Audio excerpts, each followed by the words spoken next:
Hey, hi, hello, foodies. Welcome back to my channel Divya's Dream World. Video first time చూస్తున్నట్లయితే please subscribe చేసుకోండి కదా. So వీడియోలో రెసిపీలోకి వచ్చేస్తే simple egg pulao కుక్కర్లో ఎలా చేసుకోవాలో 10 నిమిషాల్లో చూపించేస్తాను, వచ్చేయండి. ముందుగా ఎగ్ పులావ్ కాబట్టి ఒక గిన్నెలో ఎగ్స్ ఉడకబెట్టేసుకుందాం. నేనైతే మా ఇద్దరికి, నాకు బాబుకు కాబట్టి 4 ఎగ్స్ వేసాను. 4 ఎగ్స్ తలా 2. అవి ఉడికేంత వరకు 15 నిమిషాలు పెడితే కంప్లీట్ ఎగ్ బాయిల్ అయిపోతుంది హై ఫ్లేమ్లో. సో అది ఒక పక్క బాయిల్ అయిపోతూ ఉంటుంది.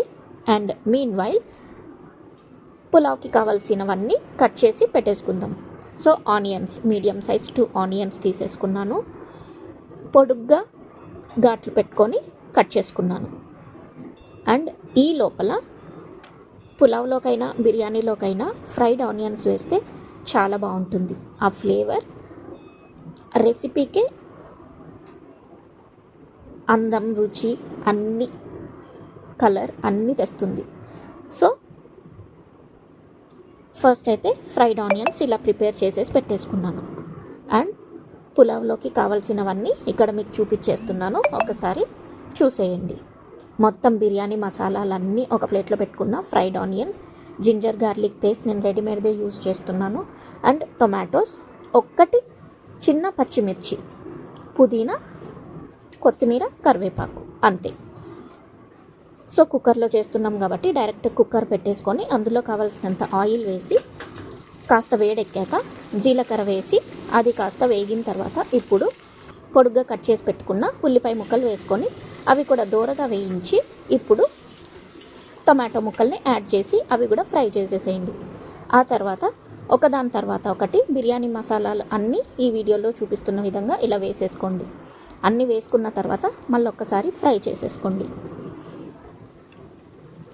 ఫ్రై చేసేసుకున్న తర్వాత ఒక 5 నిమిషాలు అలా ఫ్రై అవ్వనివ్వండి. ఎందుకంటే టమాటో ముక్కలు కొంచెం మెత్తబడిన తర్వాత అప్పుడు ఒక్కొక్కటి మసాలాలు యాడ్ చేసేసుకుందాం. మసాలాలు యాడ్ చేసుకునే ముందు ఆ చీల్చి పెట్టుకున్న పచ్చిమిర్చి ముక్కను కూడా యాడ్ చేసేసుకోండి. అండ్ ఇప్పుడు పసుపు, గరం మసాలా పొడి, ధనియాల పొడి అండ్ సరిపడా కారం, వీటన్నిటితో పాటు పులావ్లోకి పెరుగుతో చేసుకుంటే చాలా బాగుంటుంది. ఒకసారి ఇలా కూడా ట్రై చేసి చూడండి. నేనైతే 2 స్పూన్స్ ఆఫ్ పెరుగు తీసుకున్నాను. ఇది ఇంట్లో పెట్టుకున్నదే అనమాట, రెడీమేడ్ది కాదు.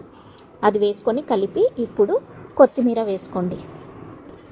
కొత్తిమీర వేసుకొని అది కూడా కలిపేసుకొని ఇప్పుడు నానబెట్టుకున్న బియ్యంని ఇలా ఎసురు వేయక ముందే బియ్యంని కూడా ఇలా కలిపేసుకోండి కుక్కర్లోకి వేసి.